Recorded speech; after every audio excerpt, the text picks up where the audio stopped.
Hello there and welcome to another edition of Andy Shed Live. This is Series 7 episode 28 for Sunday the 9th of August 2020.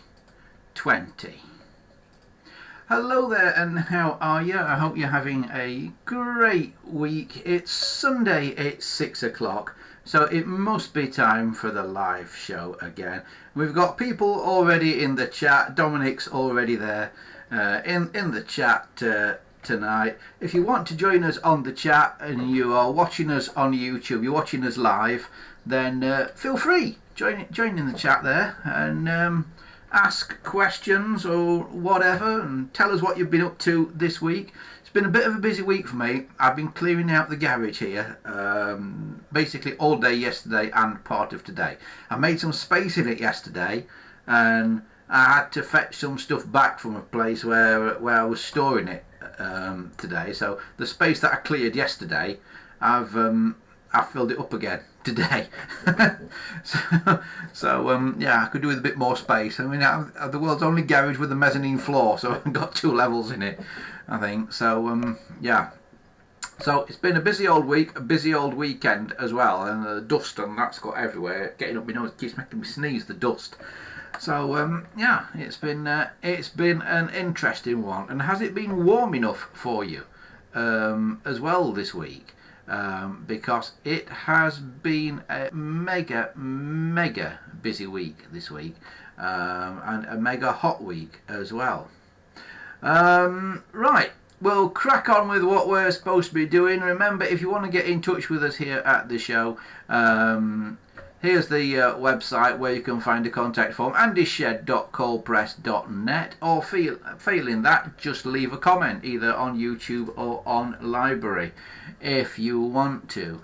Dominic already says he still doesn't know the difference between a telephone 711 and a 741. There isn't much, but I'll explain it all to you in just a moment, Dominic, because I've had a package arrive this week. The latest eBay find. I can get it.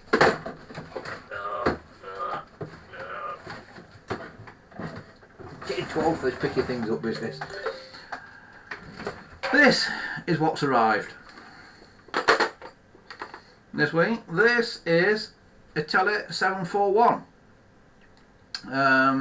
The commonest of common colours, ivory, only available in I believe it was 3 colours: ivory, 2-tone grey and black, I believe. I think there were very few red ones that were in fire stations, but very few and far between they are, at least genuine ones are.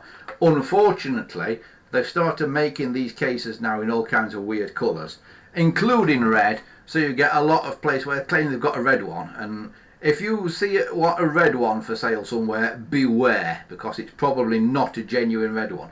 Genuine red ones did exist, but not many, and most of them are not genuine.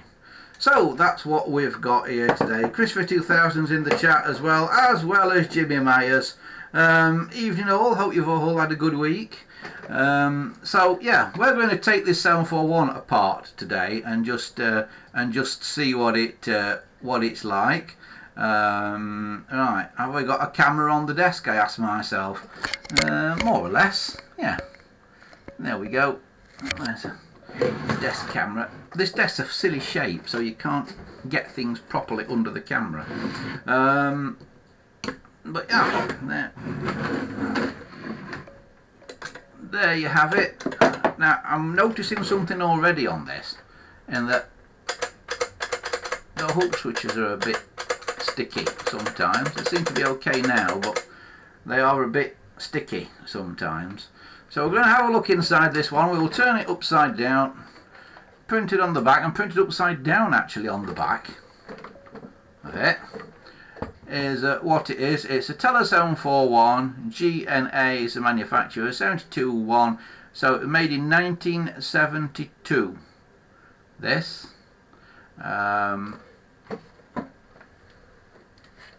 so it is what it is. It's got a dial label on it for Leicester, but this is one of the sticky dial labels. Now at one point they were giving out dial labels that were sticky and stuck them on top because they didn't think people were clever enough to be able to get the label holder thing off. So they used to stick the dial labels on the top. And this is where now I need my sellotape, and I've not got my sellotape with me. So I'll leave you with a picture of this for just a moment while I go and get a hold of some sellotape. Back in a moment.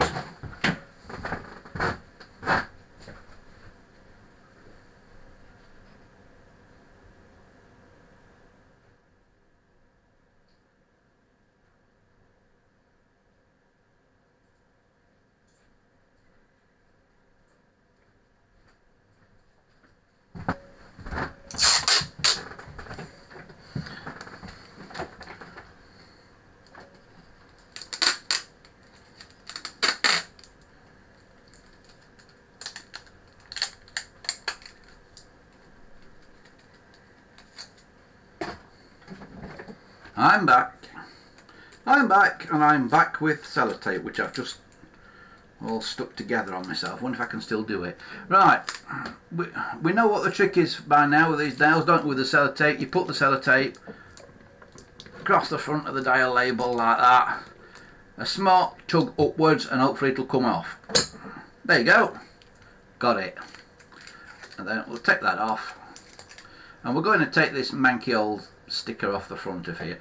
Nothing underneath it, interestingly, only the one on the surface. So, was that there from new? I don't know. But we're going to take that manky one off the front of there. Leicester 302120 was the old number. Gone there. So we'll probably make a new one of those. So we've got that off. Right, so how do you get into one of these? Well, I'm going to do the thing of taking the finger wheel off. You don't strictly need to do this, but I am going to do it. Right, Christopher's in the chat there. He says he's got an Ericsson N1671 10-line telephone last week. Is that the thing you sent me the picture of, Christopher? The ivory one. I think it was an ivory one you've got, isn't it? They're quite rare in ivory. Surprisingly common in black. They are. You know, for something that you've probably not actually seen out in natively, you know, out there in the world, they do seem to turn up with surprising regularity on eBay.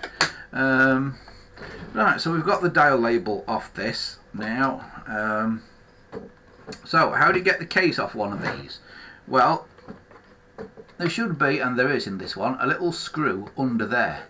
This is a very odd shaped screw, this little screw. You want to be a bit aware of it. Now, I don't know if I can do this, but today I've got a secret weapon. I've got another camera. So hopefully, if I can tune it in properly, I can show you close up what I'm doing. Let's see if it works. Right, so here is my special camera, and you can see there this little tiny screw in the bottom of here, and this screw is a bit oddball because you'll see when I take it out it's a strange shape.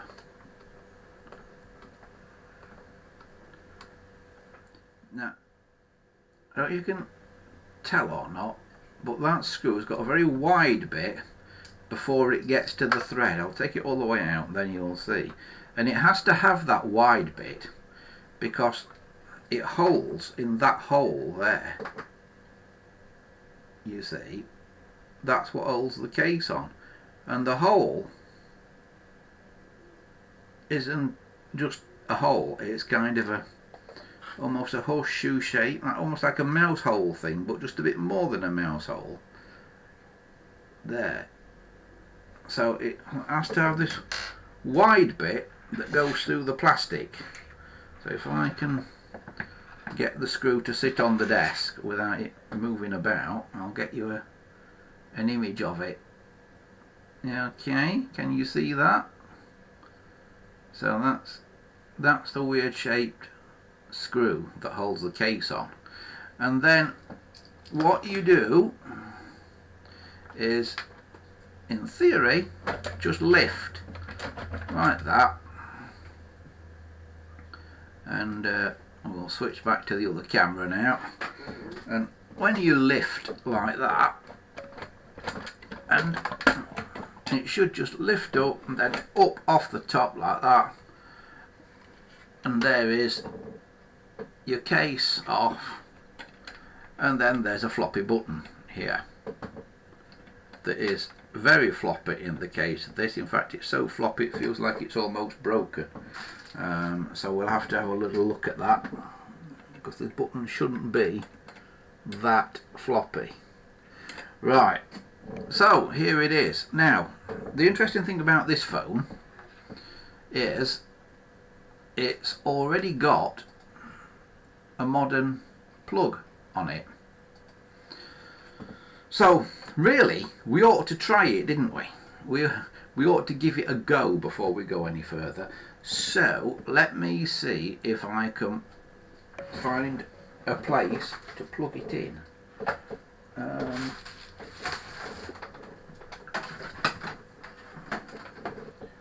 Right, so this, I believe, is going to be plugging into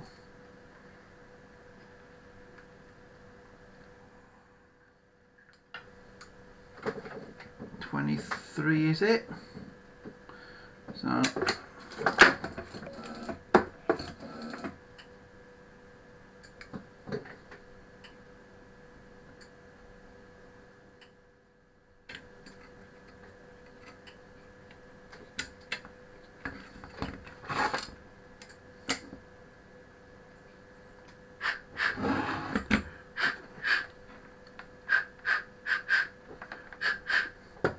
now you'll notice there, that was this phone. You'll notice that didn't ring, and I've a suspicion the reason it didn't ring was probably something to do with this switch. Right, so let's have a listen on the actual telephone end. Yeah.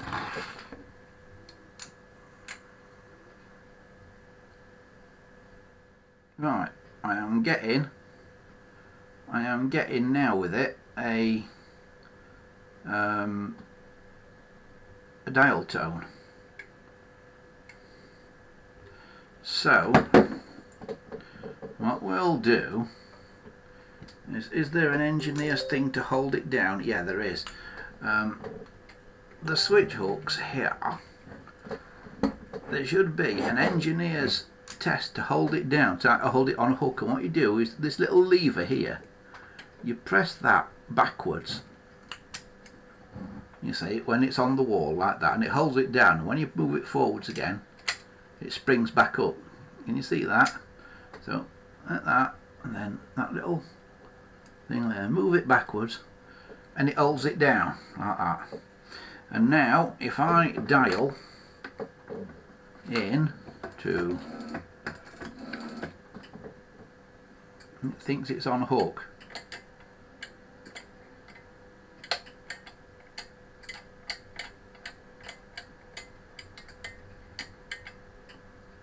And it's not ringing at all. Right, so is this button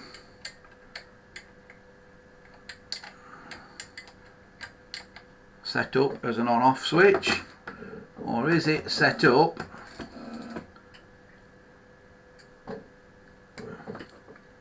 as something else? Right, so we need to have a look how that button is set up. So what we're going to do, I think, is temporarily take that button out of the circuit and see what it's actually doing. It says press on it, but what it's set up to do I don't know. And also, is the thing set up properly for plug and socket. Let's have a look. So let's have a closer look, shall we? So we'll unravel things for a minute. I'll just catch up with the chat as well while we're going here. Dominic says, what do you make of OpenReach intending to switch to VoIP? Do you reckon that pulse dialing will no longer be possible in 5 years' time? I don't think they'll get away with that. I know a lot of people are worried about this, think that pulse dialing won't be possible on phones in a few years' time. I don't personally think they'll get away with it, Dominic, because I'm sure there was some kind of legislation that said any changes that they make have to be backwards compatible with equipment. Now, whether that bit of legislation has been quashed in recent years, I don't know. But if they go to VoIP, provided you are the one with the VoIP modem, then you can choose whichever VoIP modem you have, or rather ATA, should I say, what they call an analog terminal adapter, which is a thing that goes between your router. Basically, it is one of these. This is one made by Grandstream, but this is the thing that goes between your router and your telephones. As you can see, there's an Ethernet cable that goes to your router, the power cable, and then two things you can connect telephones to, so you can have two VoIP phone lines on this one. And this, although it doesn't actually say anywhere in the instructions for it, this, the Grandstream ones, and they have to be ones made by Grandstream, do accept pulse dialing. Now, there is a slight caveat on that, in that the pulse dialing that they accept is the American make-break ratio. So imagine the pulse contacts, how long they're closed and how long they're open for. In America is slightly different to what it is here in the UK. Okay? And sometimes a UK phone will not work with the American pulse dialing system. And what you have to do is the pulsing contacts, close them up very slightly on a British phone. So basically when it pulses, when it opens and closes, it's actually closed for a split second longer than it's supposed to be and open for not quite as long as it's supposed to be. That makes it more in line with the American make-break ratio, and then it will work. So you do have to slightly adjust the dials. So provided you have a router like you have now, and you get an ATA, depending on the ATA you get will depend if you can do pulse dialing or not.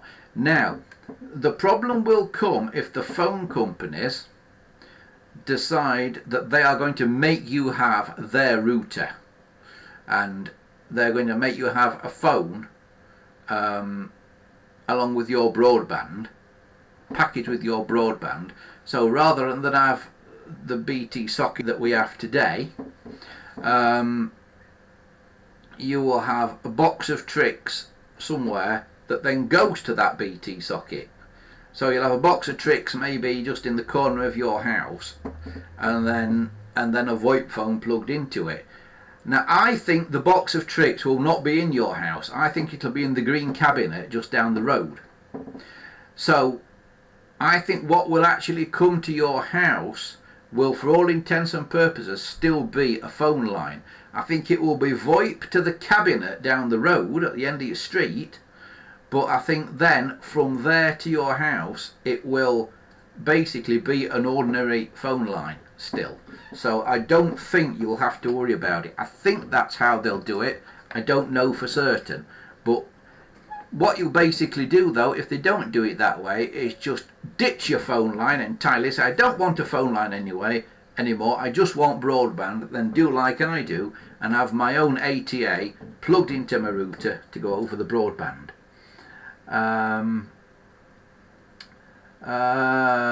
Jimmy says the first phone we ever had was an ivory wall phone. It had a white finger wheel with chevrons and letters and numbers. I think we got it in 1966. Yeah, that's spot on, Jimmy. That would have been a 711, which was the precursor to this. So it was basically the version of this.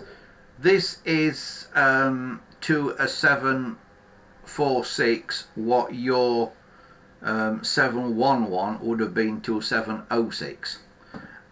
So this is basically just the updated version of it. So yeah, what we were saying about the phone line, the worst case scenarios is 782 push buttons and push button trim phones will work, and it could use those effectively as a bell set with a modern phone as an extension. The best thing you could do if you really could not get pulse dialing anymore, and I know some people who have their telephone service through cable have problems with this, what you could always do is get a little PABX, something like a BT Revelation, which is what I use here, and basically that's a box that you can plug about 12 or 14 or is it 16 phones into it. And you can have extensions all around your house. You can call one room to another, but then you can dial 9 and get an outside line. Now you plug that into your you plug that where you dial the outside line into your line going into your house. And what that does then, the box of tricks can accept the PABX can accept pulse dialing. If you get an old one like a BT Revelation, it can accept pulse dialing, but to the outside world it sends DTMF. So I can put any pulse dialing phone I want onto my outside line, and the outside world on my line, I'm not sending out pulses, I'm sending out DTMF, but it's pulsing here into the box, the Revelation, which is sat down here. I can show you on the clever camera. I can show you all the mess down here at the side of me, and then you'll see.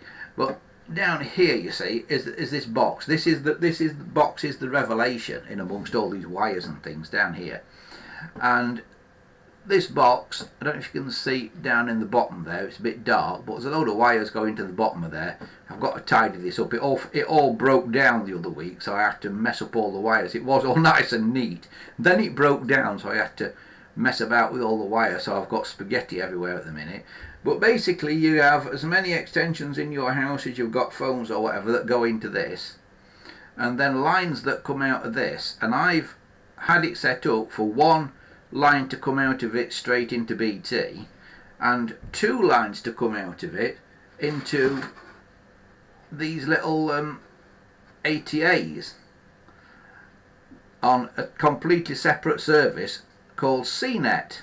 Now I'll explain to you what CNET is another day, but basically CNET is the system for people for phone enthusiasts, let's say, basically, so they could all talk to each other using their old phones for free. And some of you are probably going now, oh, never heard of that, I have to get on to that. I'll explain to you another week about CNET and what CNET is, because it's all a bit complicated, but yeah, I will explain that one to you. So yeah, you will be able to use your phones one way or another. We'll find a way so you can always use your pulse phones. Right, so talking of pulse phones, what is wrong with this one then? Right, so let's have a look and see if we can find out what's going on here. Well,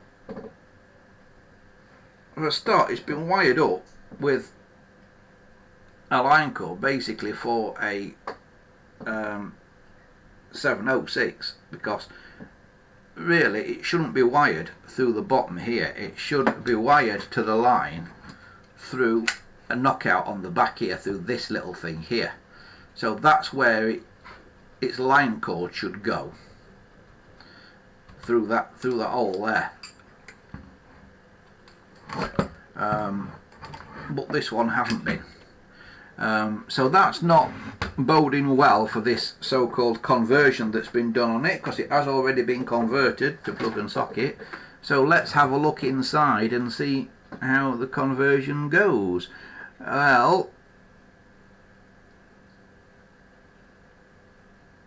we should, oh hang on, I've got something. Oh, I've still got this plugged in, haven't I? That's it. I'll unplug it for a minute. Right, so what we've got here now, we should have various things set up. So let's have a little look at the stills of what we should have. So there's all the connections that we should have, and let's see what connections we've got. Right, for a start, let's have a look at the jumpers. So T5 and 6 should be jumpered together, and 4 and 5 should have a resistor between them, or if it had not been converted, jumpered. So basically 4 to 5 should be a 3.3 kilo ohm resistor, and 5 to 6 should be a jumper. Let's have a look. So we'll have a look in here, and 1, 2, 3, 4. 4 to 5 is a jumper, which should be a resistor really. 5 to 6 should be a jumper. So yeah, they're jumpered. One of those should be a resistor, though. Between 4 and 5 should ideally be a resistor, but it's a jumper on that, but that will do. Right, 8 and 9 should be the next ones that are jumpered together,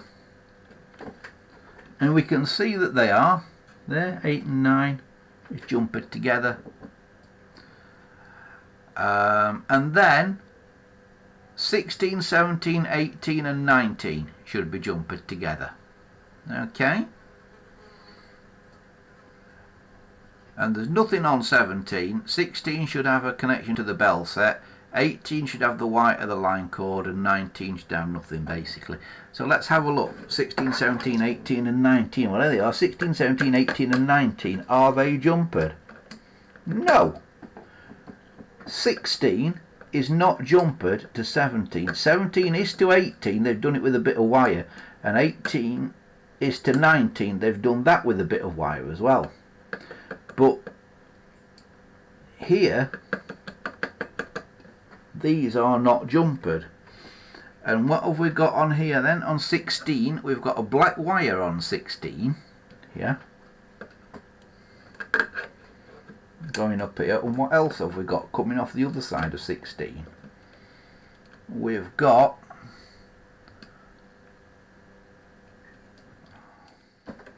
another wire. Right, let's take this off.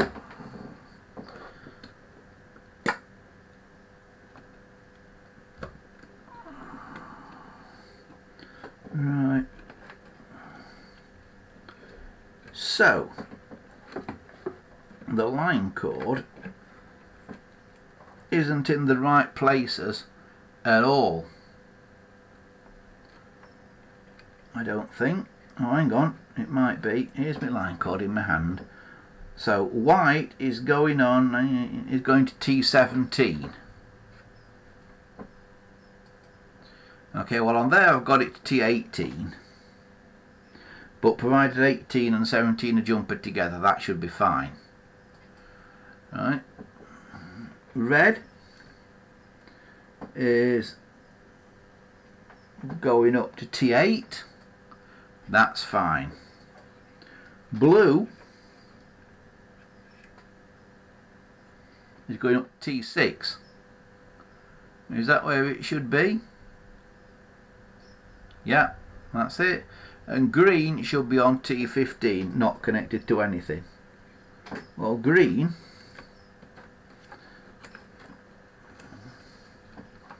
is down here somewhere on T12.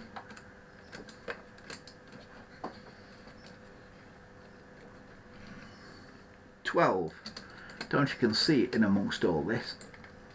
No, but it is. You have to take my word for it that green is down there on T12. But I don't think T12's connected to anything either, so I think the reason it's not ringing is because we've got no link here between 16 and 17. We should have a link between 16 and 17, and just at the moment we ain't got one, so we need to put a link in there. But what I'm going to do is just wedge my screwdriver in there for the time being, like that. Then we'll plug it in again and we'll see then what happens. So I'm plugging in again now. Okay.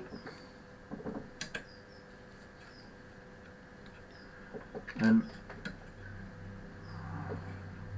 what makes these awkward is they always behave like they're on hook. Right, that's on hook then, I think. So let's see if I now ring 23, does it ring?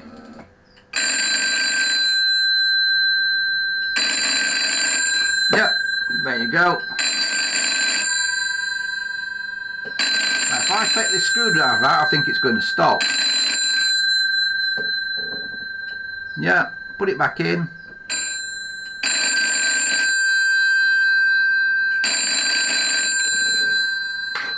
There you go. So that's proved what's wrong. That's proved that we've got a missing link. Literally, we've got a missing link.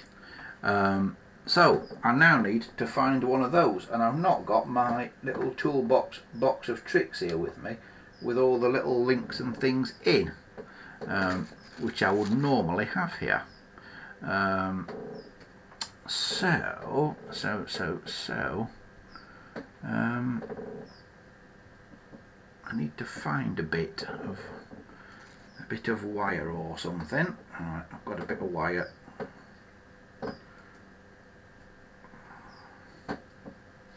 Right, I will go and fashion a bit of wire into a link. Or can I do it here? Have I got a cutter here? Yeah, I have. So all I need is a little bit of wire, and I'm just going to use a little bit of ordinary orange phone wire here. And all I'm going to do is just chop a bit off.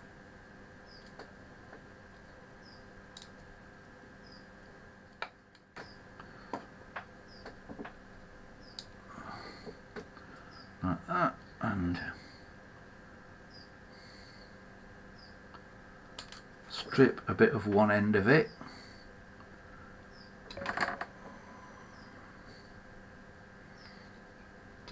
Now, I have got proper strippers to do this, but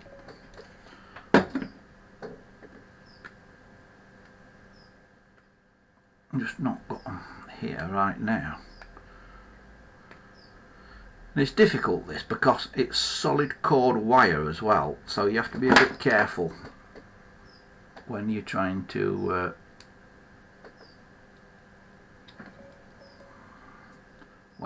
strip it. That's it. So that's stripped the end of a bit of solid cord wire. So all I'm going to do is try and do this upside down if I can, so you can sort of see what I'm doing. Just go in here. Now, when these ring, there can be about 80 volts go through them. So if you're going to mess about with the inside of one, unplug it, which I've just done. So I'm going to make a fashion like a little hooky thing on the end of my bit of wire.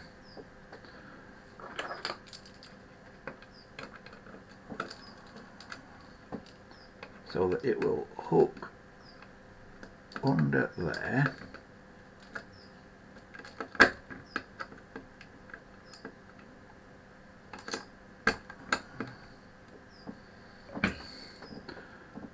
Like so.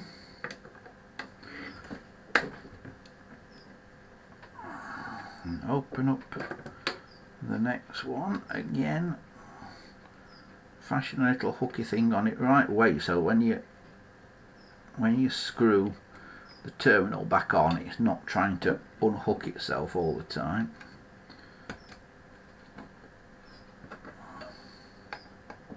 It's much easier if you've actually got the proper links, but as I say, my toolbox is in the back of the van and I can't be bothered to go and get it at the minute, so I'll do it this way with a bit of wire just to prove it can be done. My white for the line cord has just fallen off there. Now the white for the line cord that was on there should properly, if we were going to be doing this properly, not be on that terminal. It should be on 18 generally. So what we'll do is we will just tighten that up on its own. Now what we've just done there, and we will then put this onto 18.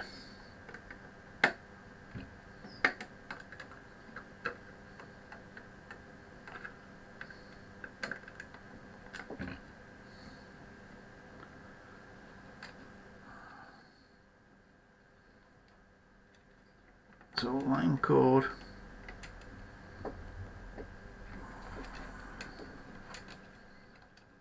onto T18, and the thing that's already on there, I believe, is one of the things going to the switch. That brown wire that's already on there, I think, is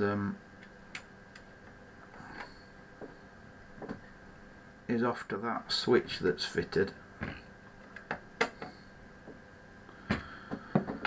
So, right, we've done all that now then. So, we've now theoretically got a link between 16, 17, 18 and 19.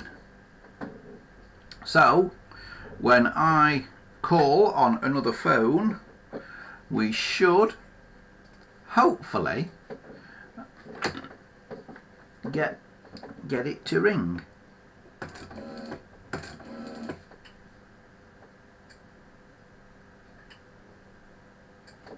And it doesn't.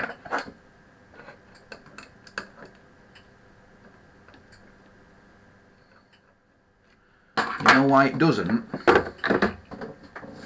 You know why it doesn't? You know why it doesn't ring? Not plugged it back in, had I? You see? I'm not infallible. Right. Shall we try that again? Pretend that bit didn't happen. Right.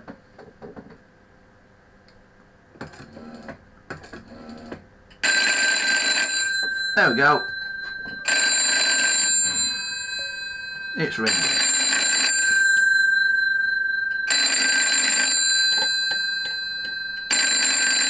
Now that switch doesn't do much. I think that switch is set up for earth recall at the minute. And if you have got a switch that's set up for earth recall, just leave it set up for earth recall. Yeah, so I think that switch is set up for earth recall. Doesn't do much of anything. You might as well leave it. It's not hurting anything. So there it is. This little thing here,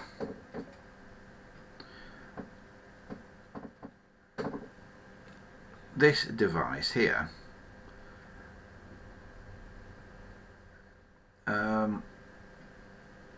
1A1, this is to do with the switch, I think, being in there, and to do with the earth recall.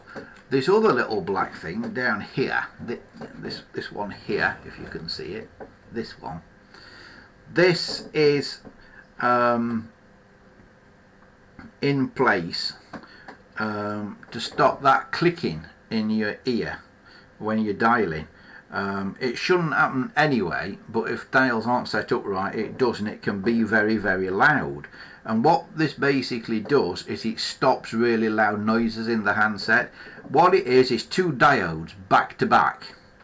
if ever you take one of these apart, and sometimes you see people have made them with two little diodes, two little black diodes with a silver end on, sort of twisted back to back, and that's all this is.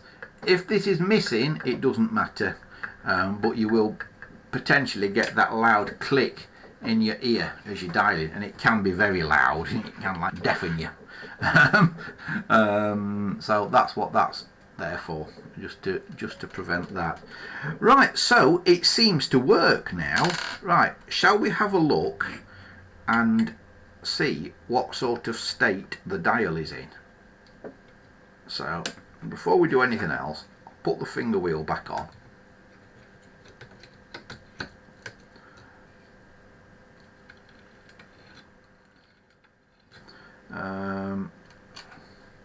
Christopher says his N1671 phone is grey and he got it in Australia, not on eBay. That's the one that looks like a 706, isn't it, Chris? That's the one that I'm getting mixed up. I've seen so many phones over the last couple of weeks or so, it boggles the mind. So I get things mixed up all the time. People send me stuff and I go, who sent me what? So if I've not come back to you on something you've sent me, my apologies. I go through my emails and that. When you send something on the website, on that contact us link on the website, it actually then sends me an email. The system sends me an email, and when I get that email, I have to think, right, who sent me this? And periodically I go through all my emails and try and sort them out. Try being the operative word. I do try to reply to all my emails and all the comments and things. If by any chance I've missed yours, my apologies, but go on the website, go on the andyshed.coldpress.net website, or if you've got my email address, email me again. Because if I've not replied to you, it's purely and simply because I've missed your email. I've accidentally deleted it when I've been deleting my spam, or it's got in my spam folder somehow, or something like that's happened to it. Right, let's try this. Oh dear. Oh, that's a bit slow, isn't it? Oh, that's not very good at all. Right. I think this might be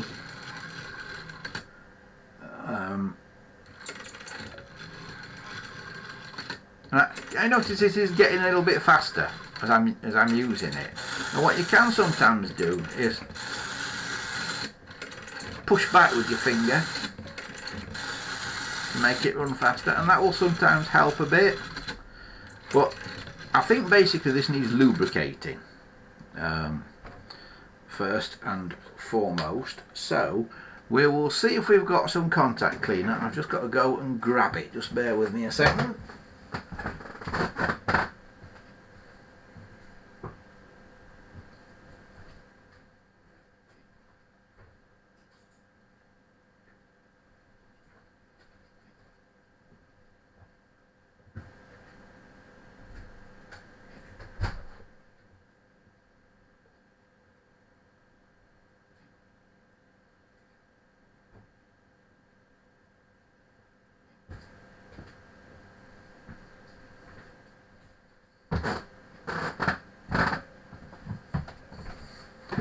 Right, I'm back. I'm doing a lot of walking about today.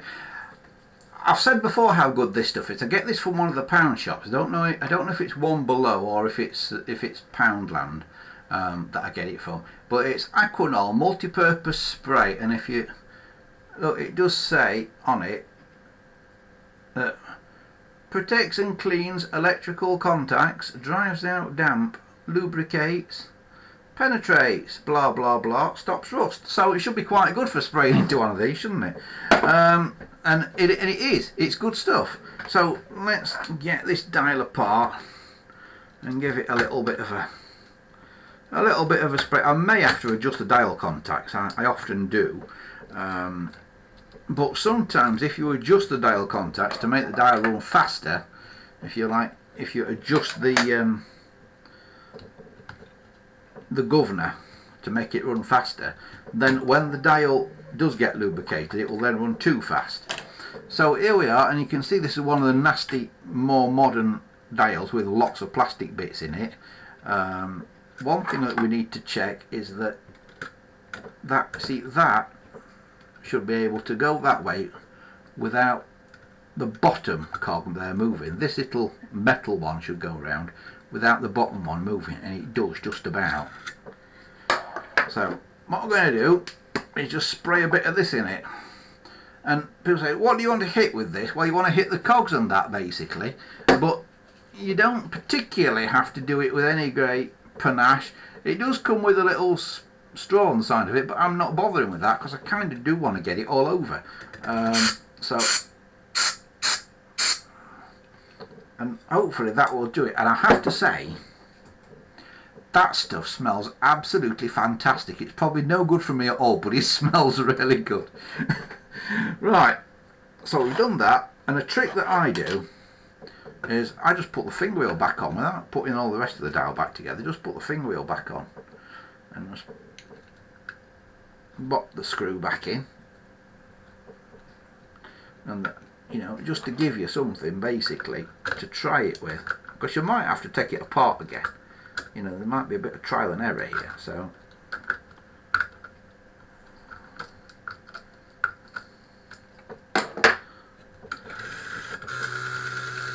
oh, much faster already. Now, the way you should set these dials up, should do 10 pulses per second, or the way to do it is to put your finger in the 0, go right round. When you let your finger go, say to yourself 1001, and as you finish speaking, the dial should be back at normal. The dial should stop. So 1001. That's pretty much spot on. 1001. 1001. 1001.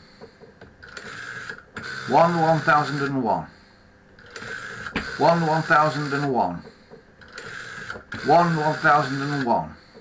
Okay, if anything, set them a little bit fast rather than a little bit slow, but that looks like that is pretty much it. So I think we've solved it. So we will take this off again. Right, I'll just catch up with what people have got to say in the chat, because while I'm doing this I don't look at the chat, you see.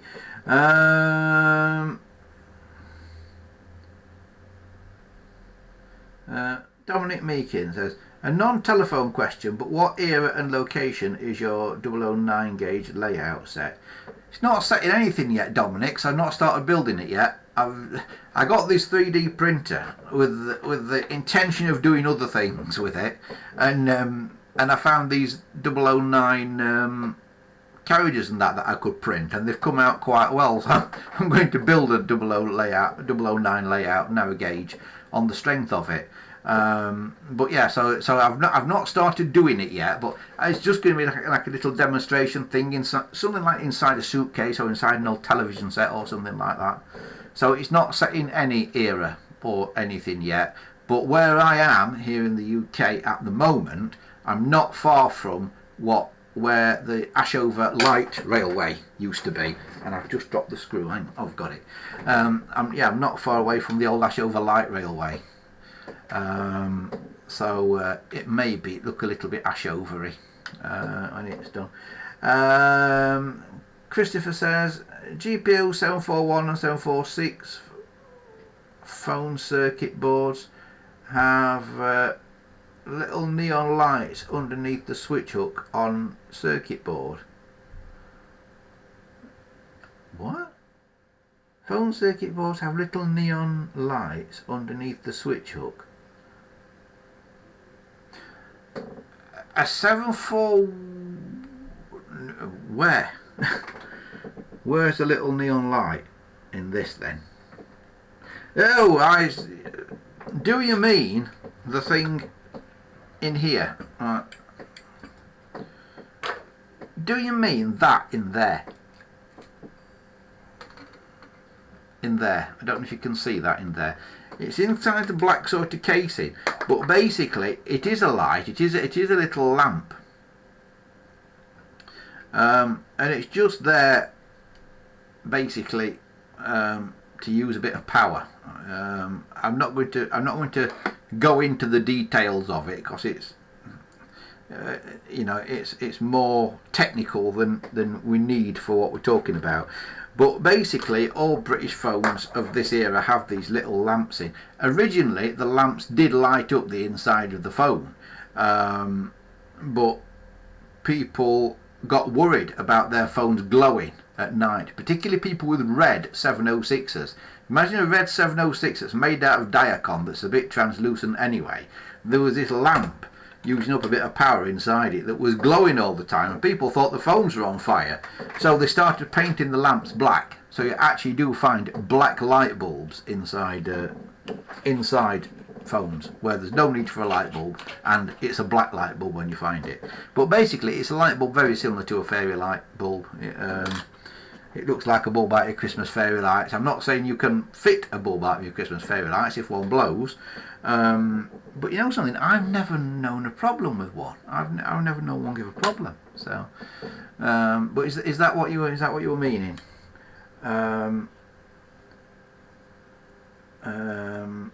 It says he's seen it on his GPO 746. Yeah, that'll be the thing there on the circuit board in a 746.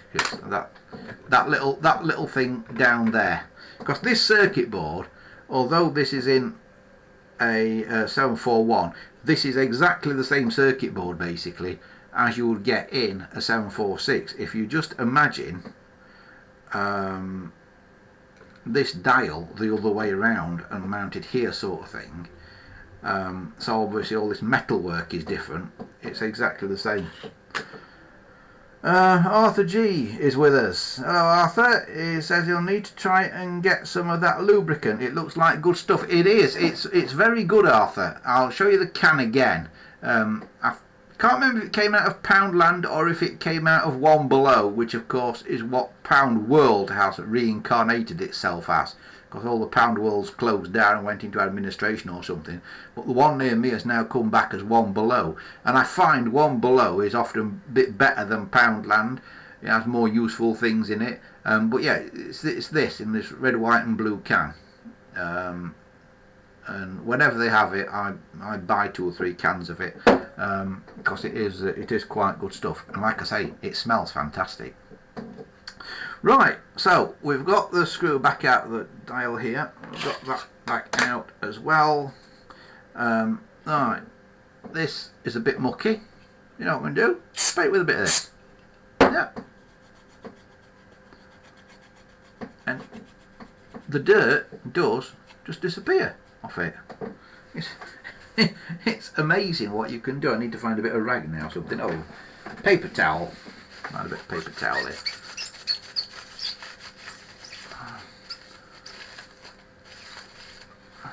Let's polish that up.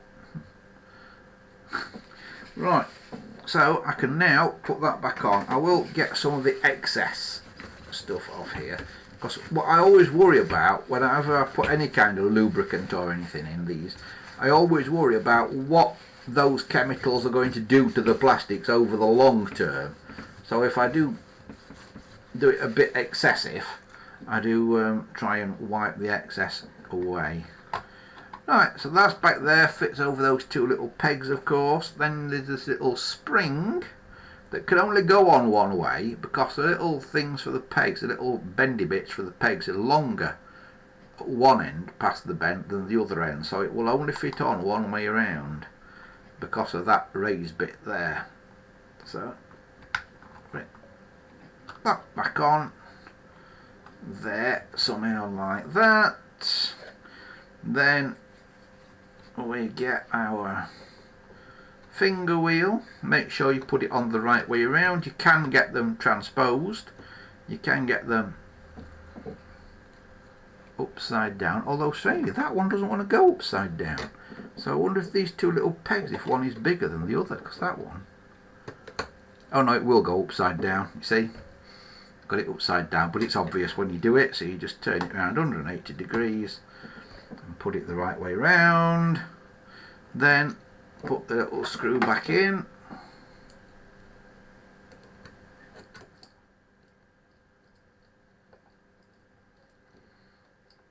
And in a moment we're going to do another experiment.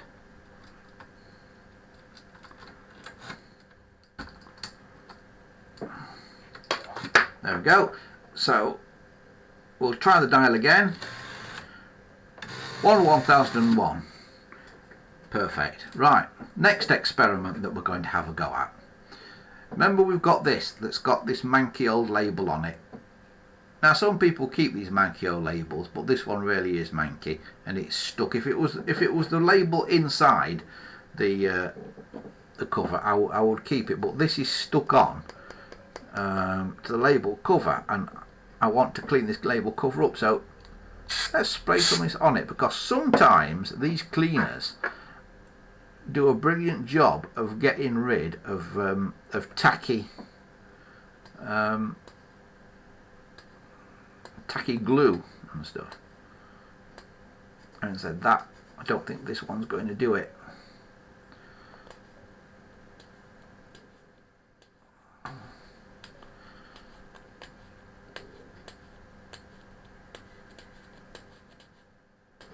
So it may just be a case of peeling it off with your thumbnail. What you don't want to do is put anything abrasive on this, of course, because it is plastic, and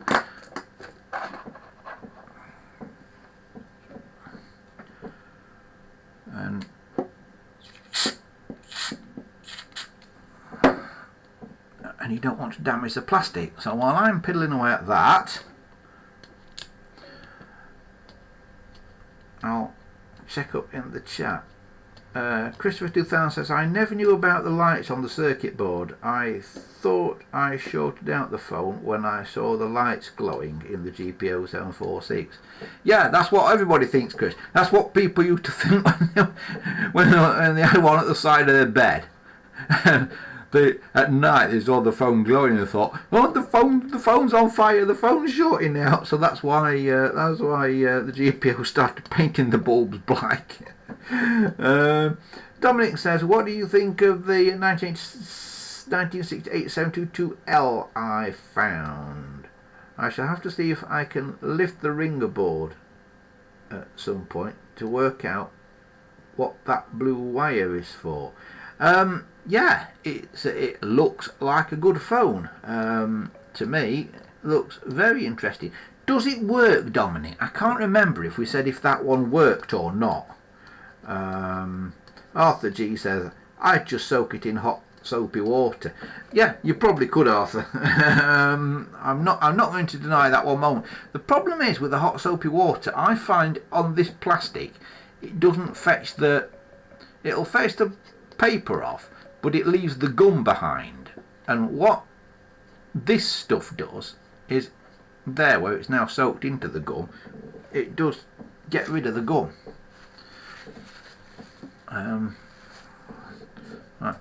Right, which camera am I on? That camera. You see, if you soaked it in hot soapy water, you get rid of the paper, but it leaves the gum behind. And my magic Poundland stuff gets rid of the gum as well. So we're getting there. It's giving me a chance to catch up on the chat.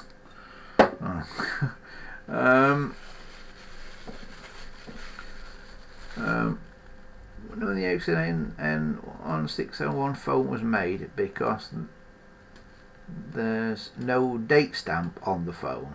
The N1761 that you've got there, Christopher, well, it looks like a 706, doesn't it? And that's the clue, because it wouldn't have been made before the 706 was created. It would have been a post 706 creation thing, but exactly when is anybody's guess, because Ericsson could have been using up 706 cases to make those probably into the 80s.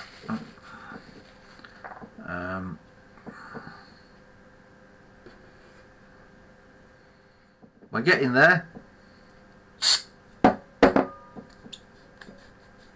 See, that's coming off quite nicely now.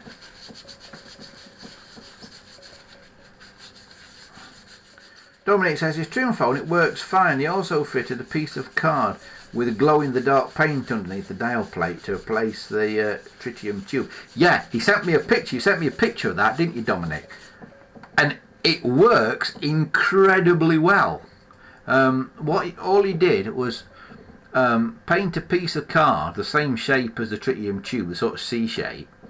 Painted it with this glow-in-the-dark paint, and it's this paint that gathers light. They use it on emergency exit signs in hotels and theatres and places like that. So if you have a total power failure, the light still glows long enough for people to get out of the building.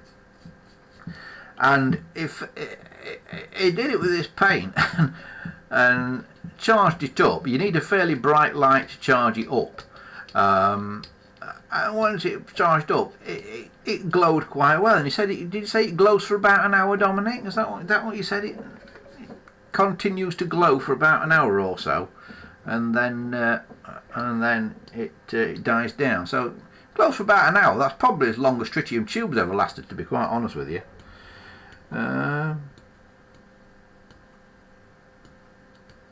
Christopher says it's a 10-line phone that he got. Oh, that's the Ericsson, is it? I can never remember these Ericsson numbers.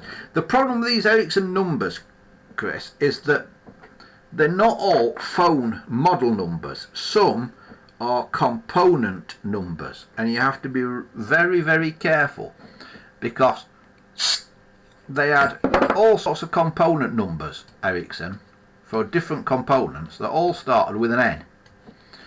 And then they had a number for the complete phone as an assembly as well. And again, it started with an N. So you can find N numbers that are different.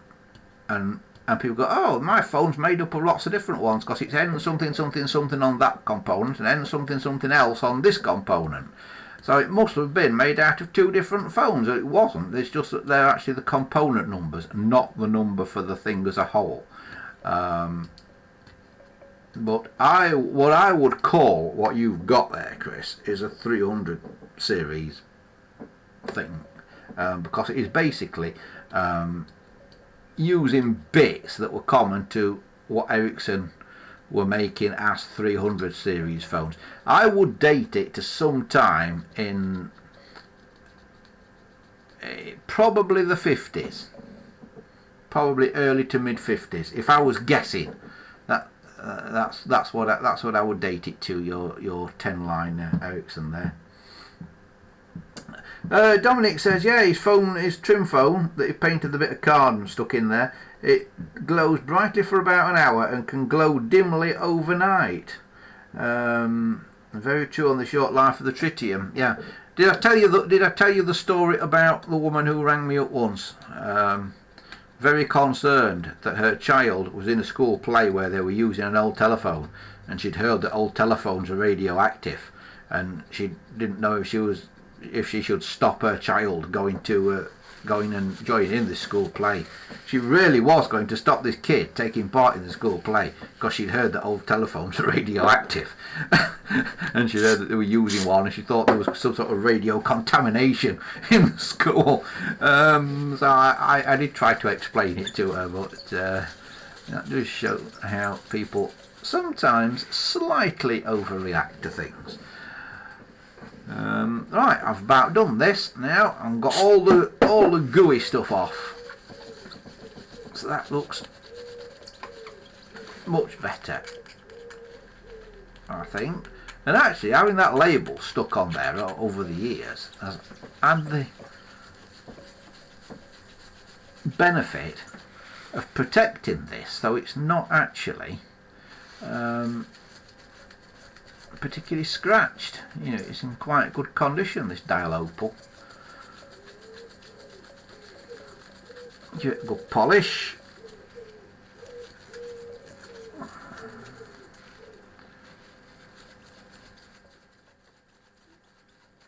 There we go.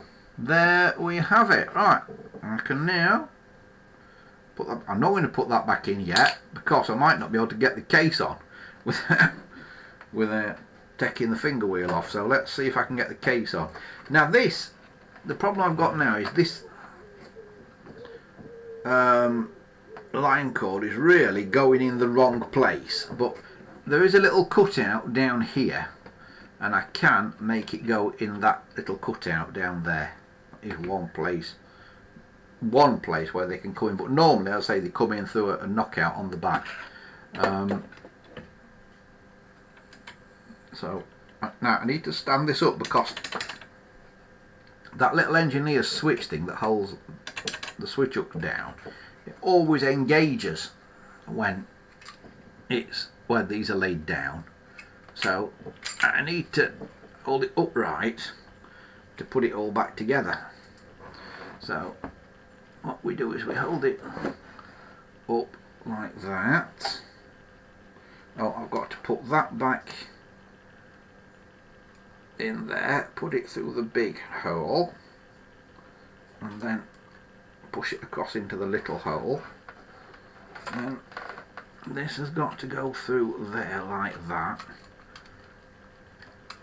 and hold in there, and we've got to do all this upright, otherwise the switch hooks will jam down. And then we have to put the top on over there, and the bottom should fit on. That's it.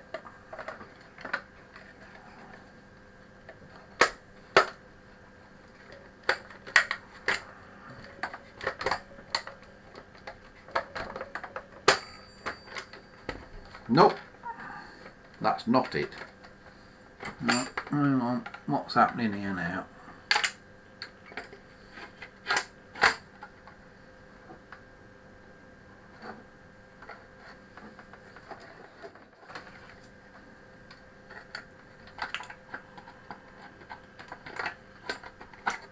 Right, this is where you fight with it a bit now. You can't see it down there, can you? Because I haven't got it in my hand. Because I've got to have it in my hand, because I've got to do it upright, otherwise the switch hooks will jam down, you see, and that will be the problem I've got. The problem is it's not got the correct line cord on, because it should be going through that thing in the back, really. So I'm struggling with this.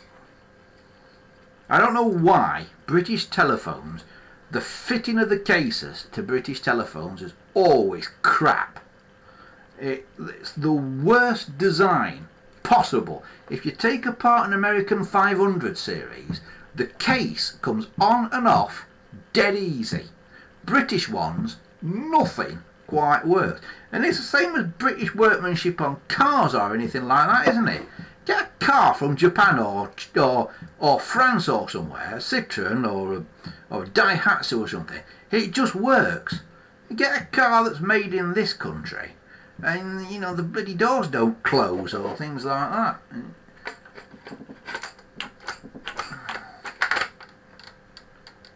Right, one of the problems that I'm having, yeah, is because of that bloody button in the front. That they are a pain in the bum, these buttons.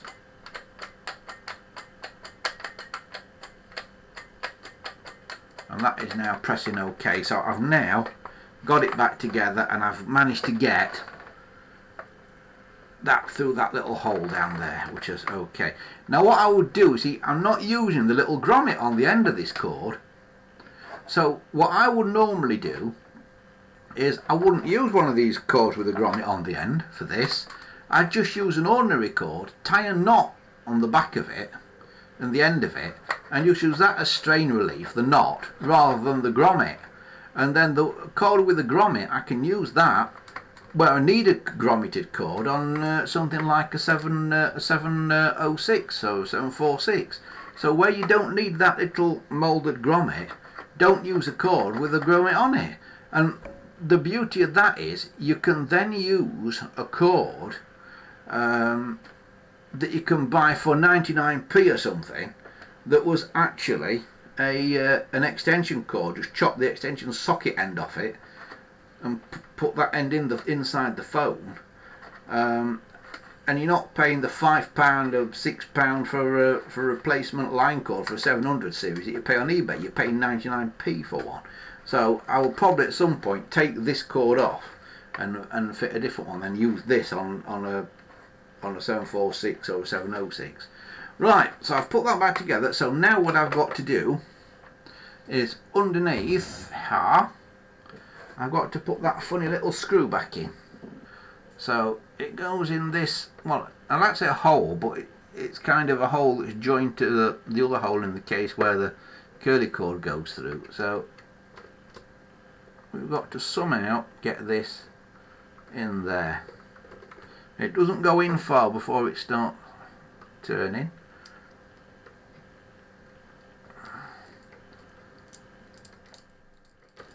And it goes in, so the fat bit of the screw, remember that deep head it's got on it, it kind of goes almost flush. It should go pretty much flush, maybe not quite flush, with the case, and it just stops that case pulling off. And there you have it. If you're wondering what this screw is here, this is where the phone would normally be fitted to a wall bracket. If you notice, it's got two rubber feet here but none at the top. The holes at the top are empty, and that's because at the top, these two, there'll be like a T wall bracket with two hooks at the top, and that would hook onto the two hooks at the top, and then the bottom of the T has got a nut embedded into it, and that would screw into the nut on the bottom of the T. So it hooks on the top two bits of the T, and then it screws on to the bottom. So once it's screwed on, you can't get it off the wall unless you take the case off the phone and access this screw from the inside. So there we have it. We've done it. Shall we see if we can make a call on it? Alright, now this is on my Revelation system. I'm going to call my black phone on the desk, which is extension 21.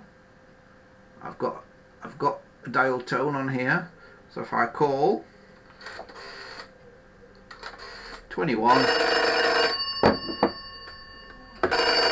that's then ringing my black phone on the desk here. And the way to test if it works is listen on your black one and blow it into the one that you're testing.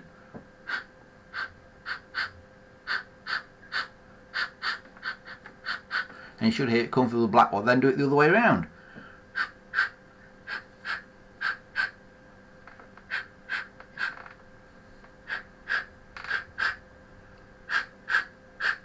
So I'm now blowing into the black one and listening in the cream one. Ivory one, rather. Yeah, and it works both ways. So, yeah, and I've hung up, and there we go. So there it is. 1741. All working and hunky-dory. And it's not in bad condition. It's not too yellowed or anything over the years. It's quite a nice example, that. So yeah. Oh, one last thing to do. Pop that back on, and I will eventually do a label for it. And also, of course, I need to fit a resistor in this as well, because remember, there wasn't a resistor in between whatever things it's between. I always forget where it goes, the resistor, without looking. Between T4 and T5, that 3.3 kilo ohm resistor is missing. It's just a link in this, but there should be a resistor in there. So that's it. That is the 741. They're nice phones. I like them. I like the wall versions of the phones. When you've got a lot of phones, you need a lot of shelves. And wall phones, you don't need shelves for. Just hang them on the wall. Brilliant. Right, so that is working now. I am, though, going to unplug it again, because I need to just put it down somewhere. So I'll plug my other phone in that's normally plugged in, so people can call me again. back into my Revelation, and then this one, I can now put this one to one side, because we're going to call this one pretty much done. I do just need to find a little resistor and stick a little resistor in it, but apart from that, it's good to go. So I hope you've enjoyed our little look at the 741 there. I'll do a 711 as well at some point, which is a little bit different. It's like a 706 basically. It's got the little regulator thing in it. Alright, just check up on the chat.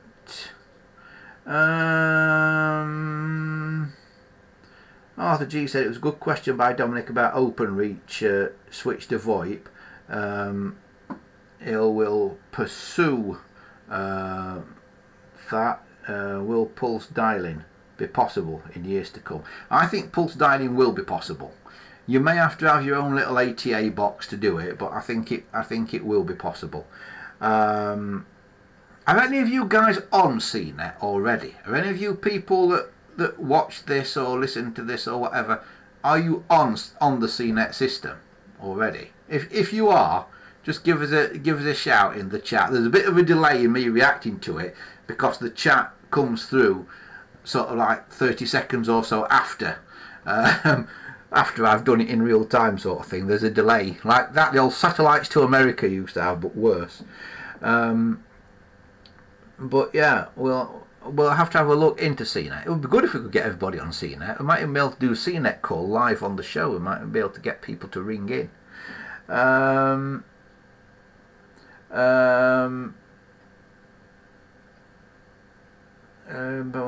Right, I'm just looking through the chat.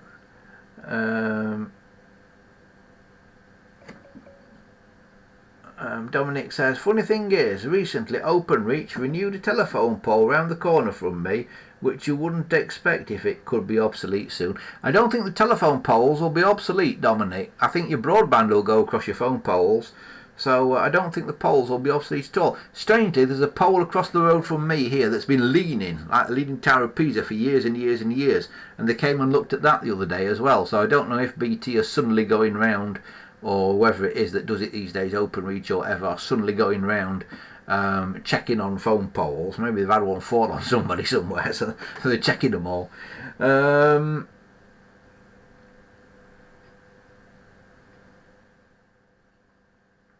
Dominic Meakin says he suspects that only 706s from the first year of production got chrome finger wheels. Yeah, basically. First year, maybe first couple of years, but certainly the very early ones did get chrome finger wheels on them. And they weren't chrome actually; they're stainless steel. They're not chrome. They are polished stainless steel. You know, if they were chrome, there'd be a chance that it would come off because chrome is a plating, and it doesn't. It never does. They are always in perfect condition. They're stainless steel. I've got one on this black phone here. Where's that other camera gone? Here, you see, on this phone here. That's one. Now that is a non-GPO issued phone. That is like an Ericsson clone. It's not an Ericsson one, this I don't think. I think it's somebody else did it. I can't remember offhand without looking on some of the components inside it. But that's the chrome finger wheel, and on the private phones they used it for longer because the chrome finger wheel is basically an integral part of a dial 12. As far as I know, you don't get plastic finger wheels on dial 12s. So basically, they were using up stocks of dial 12s before the dial 21s became available, that were fitted to most 700 series phones. So they were using up the dial 12 stocks, and that's why you got these stainless steel finger wheels on them. Okay. Christopher says no, he's not got CNET. Arthur G says no, he's not on CNET either. Don't really know too much about it. Right, we'll have a doings about CNET probably next week or week after. and I'll try and explain all about CNET to you, because I think you'll all be interested. Christopher says, Dustman knocked down our phone line once when emptying the bins. Yeah, do you have up and over dust carts in Australia? Those that sort of have two prongs on the front of the wagon, and they drive into the big dustbins, you know, the big like commercial dustbins, and lift them up over the top of the cab and dump it in the back like they have in America. We don't have those here. We have little what they call wheelie bins here, and guys have to like put them on the back of the cart thing. So the back of our dust carts don't go so high, but those American ones, they go right over the top of the cab, and they do bring down phone lines and that all the time. It's quite amusing when you see them do that. Right, I think we've about come to the end of the line here for today. Sorry, I'm having trouble getting my words out. Remember, this is the stuff that you want. For those that are asking about it, Aquanol multi-purpose spray, available from pound shops and that here in the UK. Don't know if there's anywhere else you can get it from. Who makes it? Apparently it's made by Keen Newport Global Limited, Unit 31, Kingfisher Court, Hambridge Road, at Newbury in Berkshire. And there's an email, there's a website, www.keen-newport.com. So www.keen-newport.com. Can you see that on the bottom of there? That's the trouble. This camera has got lights on it, and it messes it up. No, you can't read it, can you? But can you read it on that one? If I hold it up to that one, is that? I don't know if you can, if that's in focus or not. But basically, it is www.keen, spelled KEEN-newport.com. But like I say, I got it. Hello, which camera? Hello. I got it from the pound shop.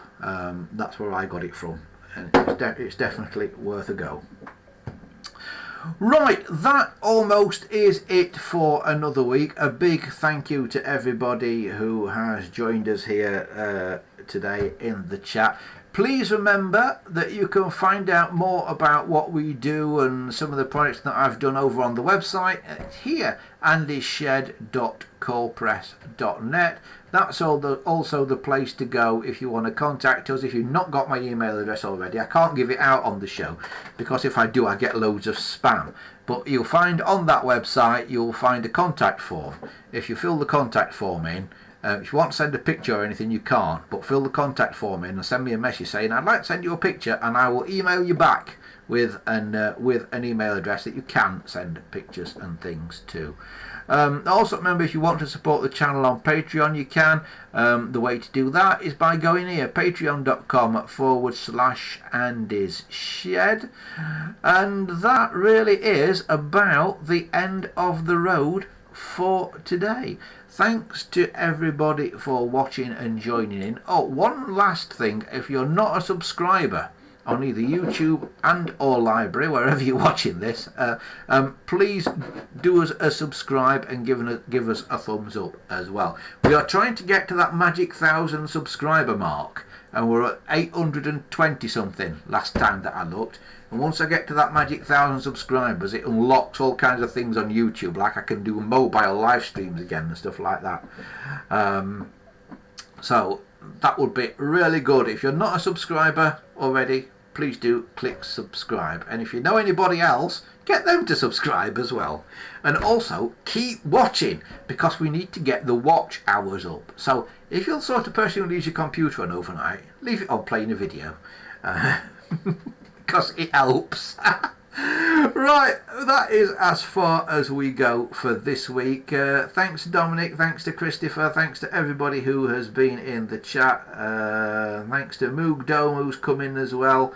Thanks to Arthur and all the rest of the people out there. I know there are some people who watch every week but never actually comment in the chat. I know you're there though. I can see you, even though you can't see that I can see you, but I know you're there.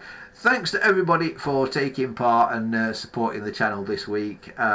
We'll be back around about same time, same place next week, 6 p.m. If there's anything particularly you want to see, get in touch with us, and yeah, because we're looking for new topics, shall we say, and stuff.